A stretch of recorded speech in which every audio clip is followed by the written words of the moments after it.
Bien, bonjour.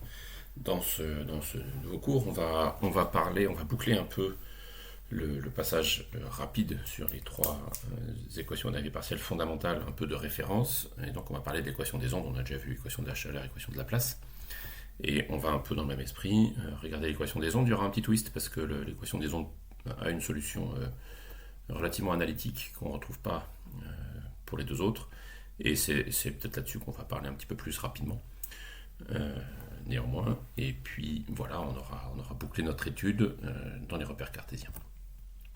Alors, l'équation des ondes en une dimension s'écrit d2u sur dt2 égale c carré d2u sur dx2, et il se trouve qu'une solution générale existe pour une équation de cette forme-là. On va traiter un cas à part, un cas particulier, et puis après on dira que ça se généralise en fait très bien. Mais on va le traiter par les méthodes qu'on connaît. C'est ça que je veux faire, qui est un peu... il y a du pour et du contre, mais bon voilà, je vais le prendre tout cet angle-là, et puis je dirai pourquoi à la fin. Donc on prend cette équation-là, et on lui applique des conditions initiales et des conditions limites. Les conditions limites sont que on a une corde vibrante, en fait. Donc on fixe les deux extrémités de la corde, et on se donne... c'est ut de x de 0 ici, égale g de x, et là, u de x de 0 égale f de x, donc des conditions initiales. D'accord. Donc là, attention, c'est ut, et pas du tout ux. Voilà. Et donc, ce qu'on a ici, c'est u, c'est le déplacement vertical de la corde, qui est fixé à ses extrémités, comme je l'ai dit, et on nous donne la vitesse, c'est pour ça que c'est ut ici, et le déplacement initial de la corde dans un problème formulé comme ça. Voilà. Ok. Et donc maintenant, on va résoudre notre équation de dérivée partielle, elle est linéaire, donc on va tenter une substitution. Donc on pose u égale x fois t, et pas x fois y, je suis désolé, il y a plein de bêtises dans les slides là. Pardon, j'ai pas assez relu. C'est la fatigue, on va dire. Et donc xy, quand on va l'introduire dans l'équation dérivée partielle, ça va devenir en fait xt, ça va devenir xt seconde égale c2 x seconde t, d'accord. On peut tout diviser par xt et par c carré, et donc ça nous donne t seconde sur c carré t égale x seconde sur x quand on écrit bien les choses. Et on voit qu'ici on dépend que du temps, là on dépend que de x, et donc les deux doivent être constants, et on écrit la constante moins lambda, comme on l'a déjà fait 12 700 fois à ce jour. À partir de là, les conditions limites qu'on va avoir vont être que x de 0 va être égal à x de L égale à 0. Autrement, si on impose ces conditions limites sur la fonction t, on aura t de t égale à 0, et on aura la solution triale, ce qui ne nous intéresse pas. Ce sera même pas satisfaisant de toute façon. Et maintenant, on peut résoudre pour x, qui est un problème de Sturm Liouville régulier, aux valeurs propres positives ou nulles. Donc on sait faire, il n'y a pas de problème. Et donc je vais un petit peu vite là aussi, ça nous donne que les lambda n qui sont égales à mu n carré vont être égaux à n de pi2 sur L2, et les fonctions propres xn de x vont être sinus mu n x, pour les n supérieurs ou égaux à 1. On doit résoudre en temps maintenant, connaissant la valeur de lambda n, enfin des lambda n, ça nous fait que l'équation résout c'est t seconde plus c2 mu n carré t égale à 0. Et cette équation-là a pour solution tn de t égale alpha n cosinus mu n ct plus bêta n sinus mu n ct. On a mu n fois c ici qui apparaît dans le terme. Donc là, rien de particulier à nouveau, c'est des choses qu'on a bien connues. Et maintenant, pour trouver la solution, on superpose, on écrit que u de x et t est égal à la somme des tn fois xn. Donc les xn, c'est les sinus mu n de x multipliés par les tn, alpha n cos mu n ct plus bêta n sinus mu n ct. Voilà. Donc ça, c'est la solution générale de notre problème, et pour l'instant, on ne voit rien de très différent par rapport à tout ce qu'on a vu jusqu'à maintenant. La dérivée par rapport au temps dont on a besoin pour établir les conditions initiales, on dérive par rapport au temps, donc sinus mu n x n'est pas affecté. Quand on va dériver cosinus mu n ct ou sinus mu n ct, ça va faire sortir mu n ct qu'on peut mettre en facteur, mu n c, pardon, qu'on peut mettre en facteur ici. Et la dérivée de cosinus, c'est moins sinus. La dérivée de sinus, c'est cosinus. Et donc voilà, on obtient ça, c mu n sinus mu n x, facteur de moins alpha n sinus mu n ct plus bêta n cosinus mu n ct. Ok, on a bien dérivé notre fonction, il n'y a pas de problème là-dessus. Et maintenant, on peut aller voir du côté des conditions initiales. Donc u de x et de 0 doit être égal à f de x. U de x et de 0, donc ce terme-là n'est pas affecté. Sinus de 0, ça fait 0, donc ce terme-là disparaît. Mais pardon, on est sur u de x et 0, pas sur la dérivée. Donc on est là, autant pour moi. Donc ça nous fait sinus mu n x fois alpha n cosinus de 0 qui fait 1. Donc c'est bien, on a bien ça, c'est bon. Et sinus de 0 qui fait 0, donc ce terme-là disparaît. Donc on voit que les alpha n sont les coefficients de la série de Fourier en sinus de f, tout simplement. Donc on sait les écrire. Et de la même façon, quand on prend en ut en x est 0, ça c'est égal à g de x, c'est notre deuxième condition initiale. Ça fait c mu n sinus mu n x, ce terme-là disparaît, fois bêta n cosinus mu n ct. Cosinus mu n ct fait 1, donc fois bêta n simplement. Et donc tout ce qu'on a, c'est c bêta n mu n sinus mu n de x, qui est une série de Fourier en sinus de g cette fois-ci. Et donc les coefficients de la série de Fourier ne sont pas simplement les bêta n, mais c bêta n mu n. Voilà. Bon, c'est des choses qu'on a déjà faites, donc il ne me semble pas qu'il y ait de difficultés particulières, je n'insiste pas plus là-dessus pour l'instant. Et maintenant, on va raisonner sur les extensions impaires de L périodiques de f et g. Si on prend comme ici, en fait, on a construit des séries de Fourier en sinus, ça veut dire que ce sont les séries en Fourier en sinus, non seulement de f de x et de g de x, mais en fait, par définition, ce sont les séries de Fourier des extensions impaires de L périodiques de f et de g. Qu'on a obtenu dans ces séries-là. Donc ce qu'on obtient, c'est que l'extension impaire de L périodique de f a comme série de Fourier celle qu'on vient de voir pour f, en fait, c'est-à-dire somme de n égale 1 à l'infini de alpha n sinus mu n de x, et de la même façon, l'extension impaire de L périodique de g a pour série de Fourier somme de n égale 1 à l'infini des c bêta n mu n sinus mu n de x. Ok, donc on prend ça en note. Maintenant, on va se définir temporairement une fonction grand G de x qui va être la primitive de l'extension impaire de L périodique de g, de petit g de x, dx. Donc quand on intègre terme à terme ici, alors si vous vous rappelez ce qu'on a vu dans le cours sur les séries de Fourier, on a le droit d'intégrer terme à terme. Généralement, enfin, c'est pas du tout évident que la primitive d'une série de Fourier sera une série de Fourier, puisqu'on peut avoir apparaître des termes qui sont pas présents normalement dans les séries de Fourier. En l'occurrence, c'est pas le cas parce qu'on n'a pas de terme constant. Donc on a quelque chose qui va ressembler furieusement à une série de Fourier. Quand on prend la primitive de sinus mu n x, ça va être moins cosinus mu n x sur mu n. Les mu n ici vont se simplifier, donc il va nous rester juste c bêta n. Il y a un moins qui va arriver devant, et le sinus va devenir un cosinus. Voilà. Donc ça, c'est la primitivation, c'est moche, de g bar impair de x, et qu'on définit comme étant grand G de x. Ok. Et maintenant, on va raisonner sur la solution qu'on vient de trouver, qui, on se le rappelle, était égale à somme de n égale à l'infini des c mu n sinus mu n de x, facteur de moins alpha n sinus mu n ct, plus bêta n cosinus mu n ct. Et on va distribuer notre sinus mu n et il va lui arriver des choses. D'abord, le sinus mu n x fois sinus mu n ct. Alors là, il faut se rappeler un peu de ces relations de trigo, mais sinus mx fois sinus nx, c'est égal à sinus m-n plus sinus m plus n x dans chaque cas. Donc le alpha n, on le fait sortir, et on se retrouve du coup avec le produit de sinus en quelque chose qui va devenir sinus mu n x moins ct plus sinus mu n x plus ct. Alors il y a des c mu n qui traînent,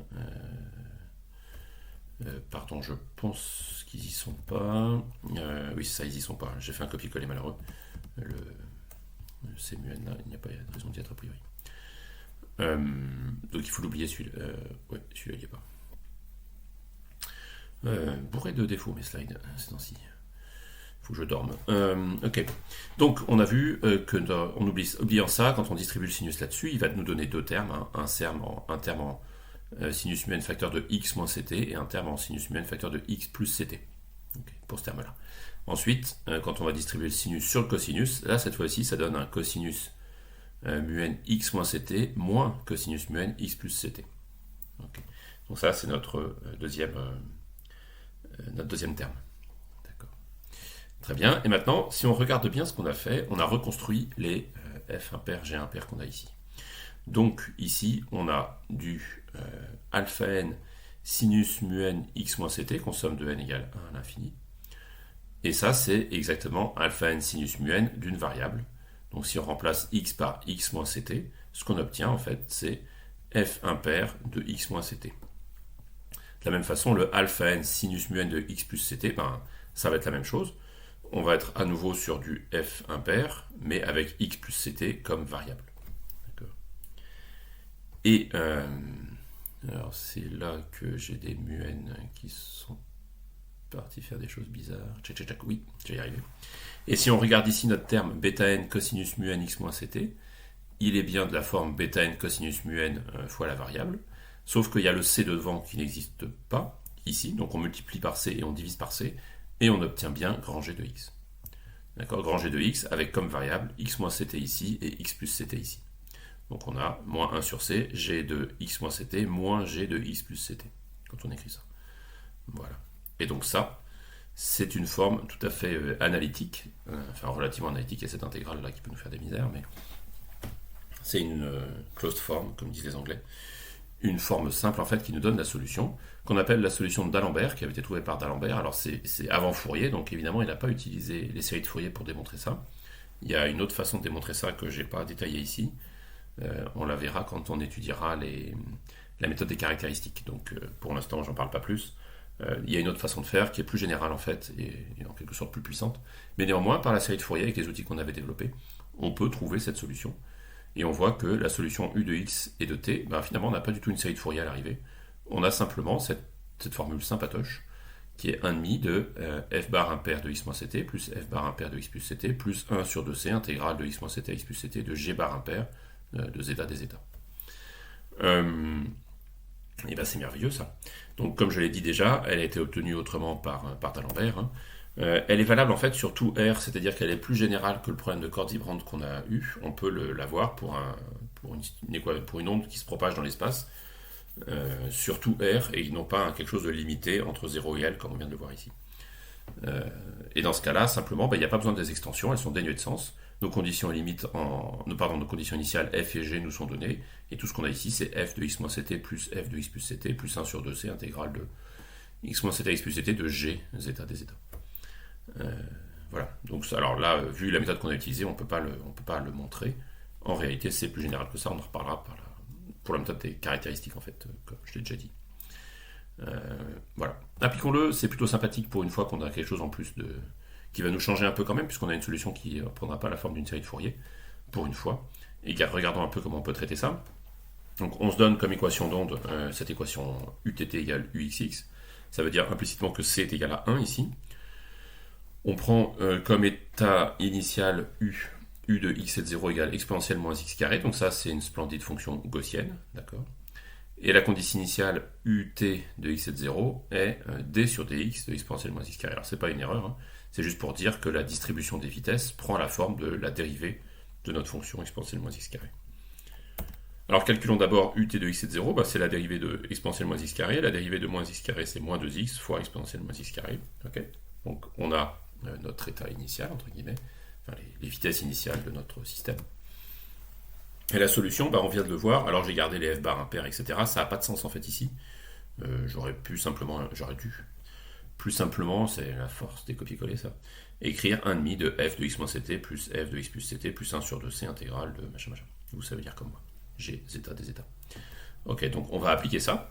Ça nous donne donc que u de x et de t, solution de notre problème, doit être égal à 1,5 de, alors, f de x moins ct, donc on prend notre fonction f ici, qui est exponentielle moins x carré, et elle devient exponentielle moins x moins t au carré, plus f de x plus ct, donc plus exponentielle de moins x plus t au carré, plus la primitive de g appliquée en fait à x moins ct, x plus ct.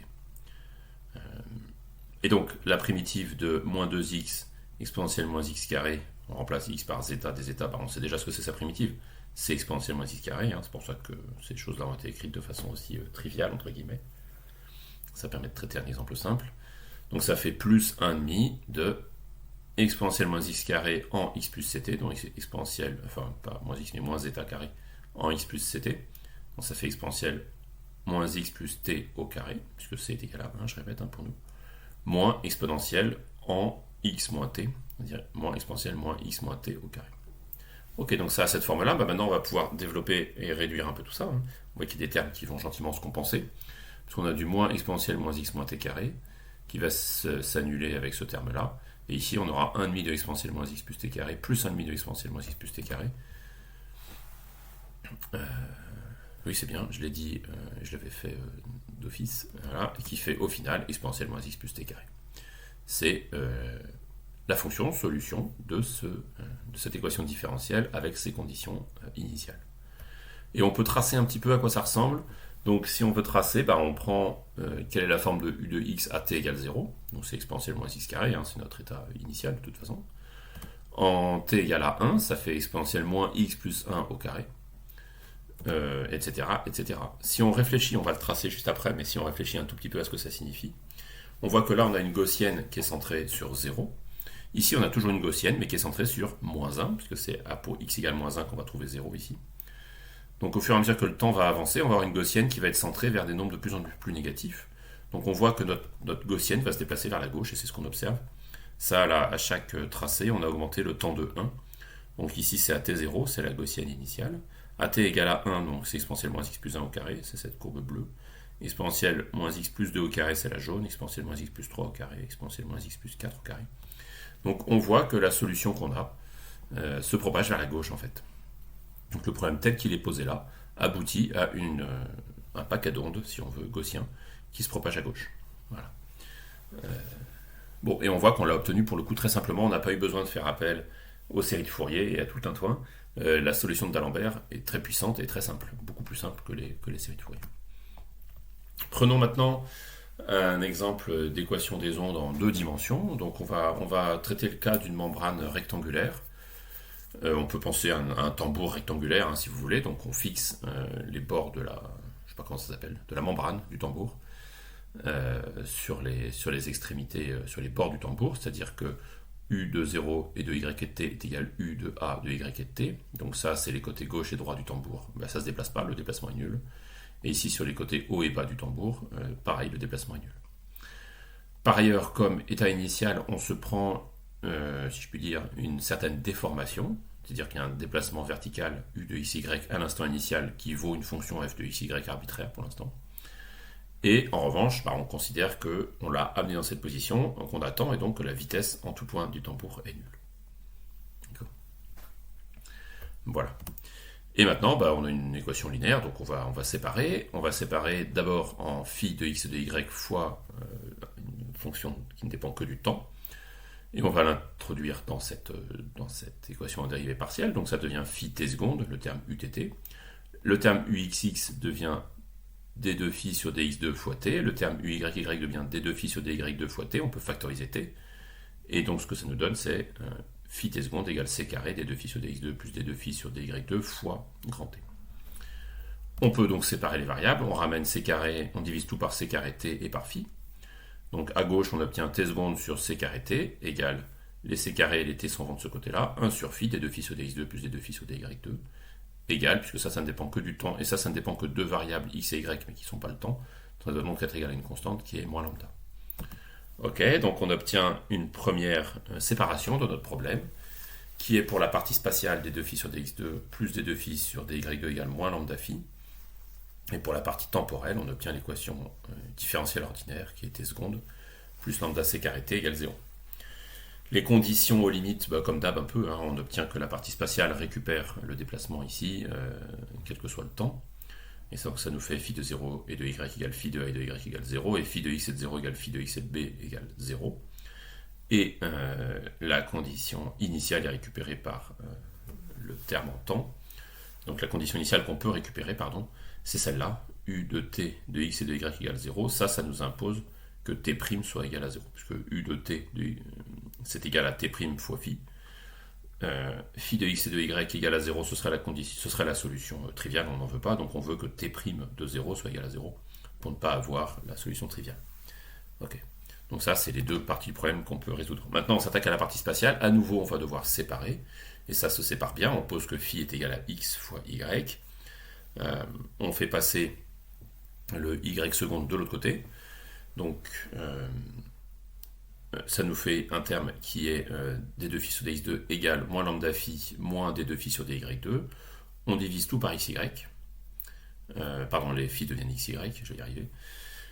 Donc ici, on obtient du x seconde y, ici on obtient du x y seconde, et ici du moins lambda fois xy. Donc on divise tout, je vais y arriver, par xy. Donc ça nous fait du x seconde sur x égale moins y seconde sur y moins lambda. Et comme ça dépend que de x, ça que de y, ben ça doit être égal à une nouvelle variable de séparation qu'on va noter moins gamma. Ok, et donc ça nous fait deux équations. Une équation pour x, équation différentielle pour x qui est x seconde plus gamma x égale à 0, avec les conditions limites qui sont x de 0 égale x de a égale 0. Et pour y, on obtient y seconde plus alpha y égale 0, avec alpha qui vaut lambda moins gamma. Et pour lesquels on a y de 0 égale y de b égale 0. Donc c'est deux problèmes de Sturm-Liouville réguliers qui se ressemblent furieusement avec des valeurs propres positives ou nulles, qu'on sait très bien résoudre. Donc ça veut dire que xn de x doit être égal à sinus mu n de x. Gamma n va être égal à mu n carré, c'est-à-dire n pi sur a au carré. Les y, on va avoir des ym de y qui vont être égaux à des sinus oméga m y, pour lesquels les valeurs propres alpha m sont égales à oméga m carré, c'est-à-dire à m pi sur b le tout au carré. Okay, donc les deux problèmes ont vraiment la même tête et vraiment les mêmes solutions. Tout ce qui change finalement, c'est a et b dans l'affaire. Donc ce qu'on obtient, c'est que la fonction phi s'obtient pour les phi nm comme étant le produit des xn fois ym, et ça nous donne comme fonction propre sinus mu n x fois sinus oméga m y. Donc ça, ce sont les fonctions propres de notre équation de dérivée partielle spatiale. Les lambda nm, on a vu que lambda, à partir de cette équation-là, c'est alpha plus gamma. Donc les lambda nm, c'est alpha m plus gamma n, c'est-à-dire m pi sur b au carré plus n pi sur a au carré. Ok, maintenant on va pouvoir résoudre l'équation en temps. T seconde plus bêta carré nm c carré t égale 0, avec les lambda nm qui sont égaux à bêta carré nm, ou l'autre façon de dire c'est bêta nm, c'est égal à racine carrée de lambda nm. Et on se rappelle qu'on a une condition qui nous est donnée qui était prime de 0 doit être égale à 0. Donc on résout ce problème, tout est positif ici, on a à nouveau affaire à une situation qu'on sait très facilement traiter, donc j'y vais un peu vite à nouveau. Donc quand on résout cette équadif là, on obtient que les tnm de t, ça va être une combinaison de cosinus et de sinus, mais comme on veut que t' de 0 soit égal à 0, le terme en sinus, quand on dérive, devient un cosinus, qui en 0 fait 1, et donc ne fera pas 0, et donc on doit annuler le terme qui est pour t le terme en sinus, et donc il ne nous reste que le terme en cosinus à cause de cette condition initiale là. Et donc tmn de t, ce sera des coefficients amn fois cosinus bêta nm ct. Ok, maintenant on peut construire la solution complète par superposition. Donc u, ça va être somme de m égale 1 à l'infini, somme de n égale 1 à l'infini des amn, sinus mu nx, sinus oméga my, cosinus bêta nm ct. Voilà. Cette équation-là satisfait déjà les conditions limites grâce aux variables d'espace ici, et la condition initiale du dt de x de y à 0 égale 0, puisqu'on a fait disparaître le terme en sinus. Et ça nous satisfait déjà ça, puisqu'on l'a eu à le traiter ici en fait. Il nous reste à traiter une dernière condition initiale, et pas condition limite, qui est u de x et de y à l'instant initial, qui doit être égal à f de x et de y. Alors si vous vous rappelez, on avait déjà un petit peu vu une situation comme celle-là quand on avait traité l'équation de la chaleur en deux dimensions. On se retrouve avec une série de Fourier à deux dimensions. Et on va voir, je vais la dérouler comme la fois d'avant. Il n'y a pas de différence fondamentale, mais on va aller jusqu'au bout du raisonnement, pour être propre quand même. Donc notre fonction à l'instant initial, les cosinus valent 1, d'accord. Donc tout ce qu'on a, c'est que f de x et de y doit être égal à la somme de m égale 1 à l'infini de n égale 1 à l'infini des amn sinus mu n x sinus oméga my. On va, comme on avait déjà fait, en fait, rassembler tous ces termes-là, somme de n égale 1 à l'infini des amn sinus mu n x dans une fonction que je vais appeler fm de x. Et donc on a écrit que f de x et de y doit être égal à somme de m égale 1 à l'infini des fm de x sinus oméga my. Ce qu'on voit ici, c'est la forme d'une série de Fourier. Donc les fm de x doivent être les coefficients d'une série de Fourier en sinus, puisqu'ici on n'a que des sinus, d'accord, de la fonction f, suivant y. Donc ce qu'on obtient, c'est que les fm de x, ça doit être les coefficients suivant y de la série de Fourier de f de xy, donc 2 sur b, intégrale de 0 à b df de xy fois sinus oméga m y dy. Ça, c'est la forme qui va nous donner nos fm de x. Ok, et maintenant, on se rappelle que nos fm de x eux-mêmes sont égaux à somme de n égale 1 à l'infini des amn sinus mu nx. Ce que ça veut dire donc, c'est que nos fm de x se développent en série de Fourier, une série en sinus, dont les coefficients sont les amn. Donc les amn, ça doit être les coefficients de la série de Fourier des fm, donc 2 sur a, intégrale de 0 à a, des fm de x sinus mu n x dx. Maintenant, on substitue fm par sa forme, et on obtient que les amn, c'est donc 2 sur a fois 2 sur b, ça fait 4 sur a fois b. Intégrale de 0 à a, intégrale de 0 à b, de f de xy sinus mu n x sinus oméga m y dy dx. Okay.